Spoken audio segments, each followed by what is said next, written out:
Namaskar students. In this lecture we will discuss Lagrange form of interpolating polynomials. Oh. Let us assume x and f are taking the value something like this. These are n plus 1 distinct data points. So here this xi is referred as abscissa or node or interpolating point, and these are the corresponding value of the functions. So, before applying this Lagrange form of interpolating polynomial, we have to check the form. What is the form?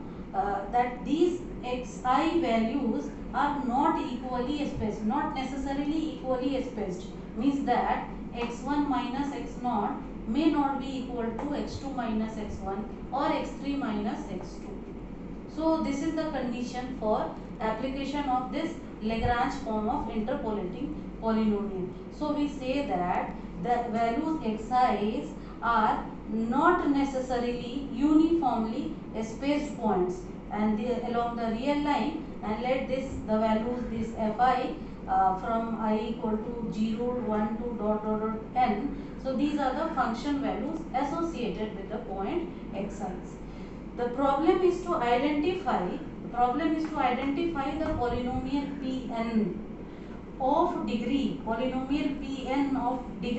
at most n, that satisfies Pn at xi is equal to fi. So this is the basic problem over here. We have to find a polynomial corresponding to this data of degree at most n such that Pn of xi is equal to fi. So now we will discuss linear interpolation, because our aim was to find out the polynomial of degree at most n which satisfies, we have already discussed, Pn xi is equal to fi. This is our aim in Lagrange form of interpolating polynomial. So let us start with n is equal to 1. So this is for linear interpolation. If we are going to take n is equal to 1. So this is also termed as polynomial of degree at most 1. So for this we consider the data consists of two abscissa values x0 and x1 with the corresponding value of f as f0 and f1. Now the aim is to find out a linear polynomial which corresponds to this data. So let us assume that, and we have to find a linear, so P1, linear polynomial means polynomial of degree 1. So we assume P1x. So what is the general form of linear polynomial? It is a0 plus a1x, where a0 and a1 are some constant. Let us give it as number 1. So we have to find out this polynomial. So in order to find this polynomial, we need to find the value of these constant a0 and a1 and substitute this in equation number 1. So we have to find this with the condition that it satisfies P1 at x0, this value is equal to a0 plus a1 x0, this will be equal to f0. So using the first condition, we have this condition, and let it be equation number 2. Similarly, for the point x1, we have to find the polynomial such that P1 x1 is equal to a0 plus a1 x1, and this is equal to f1. This is equation number 3.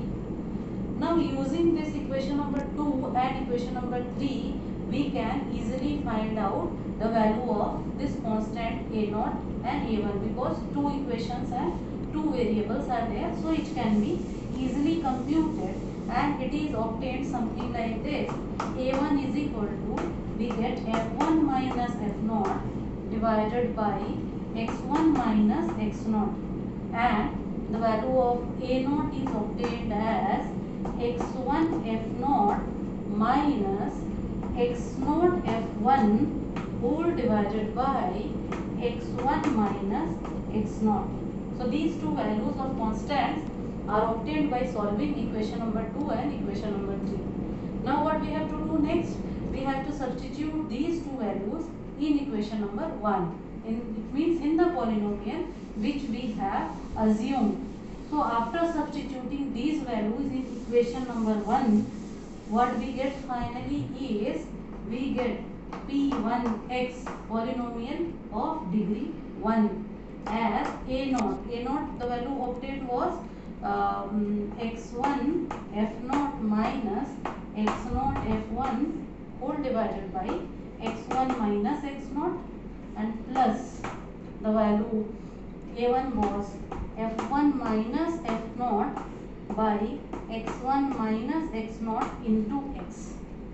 Now we can simplify this, and after simplifying we obtain finally P1x as the formula becomes x minus x1 divided by x0 minus x1 f0 plus x minus x0 divided by x1 minus x0 f1. So this is the formula. So this is the final formula which is obtained after simplifying the values, and this is the formula for linear interpolation, means the polynomial interpolation of degree 1, degree at most 1. So if we can find out this, so just we can analyze this formula. X0, x1 are given in the data, f0 is and f1 are also given in the data. So what we require, if we have to find out for any value of x which is lying in intermediate between x0 to xn, just we can substitute it over here, here, and all remaining values are known. So we can find out the value of the function, approximate value of the function at that particular point. So this linear interpolation is, we can see that it is quick and easy, but it is not very precise because we are only using two data and two data sets, and using that only two data sets we are commenting about the type of the function which is reflecting that particular data set.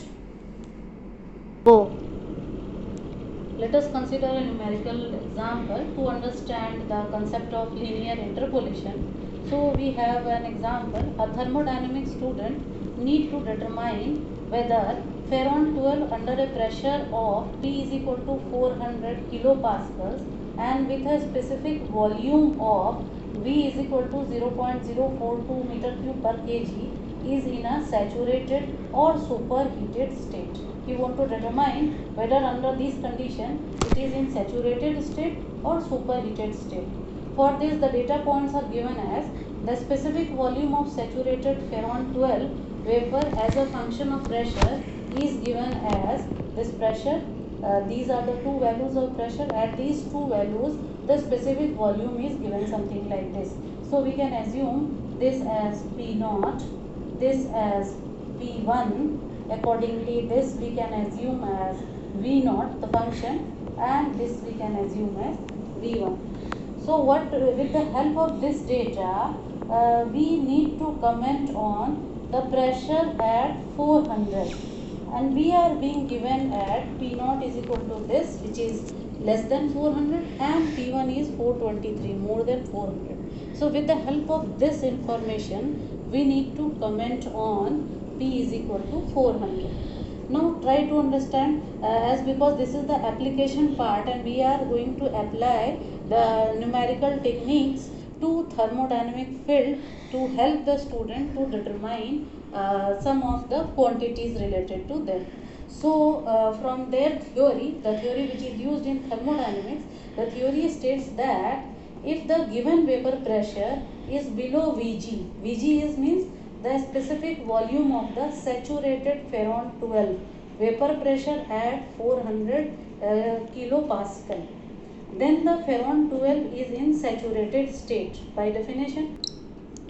So this is the concept we have taken from the thermodynamic field, and we can apply the concept of linear interpolation to identify the Vg at P is equal to 400, so that this concept can be applied to determine whether this ferron is in saturated or superheated state at this volume, at this specific volume. So this is the problem.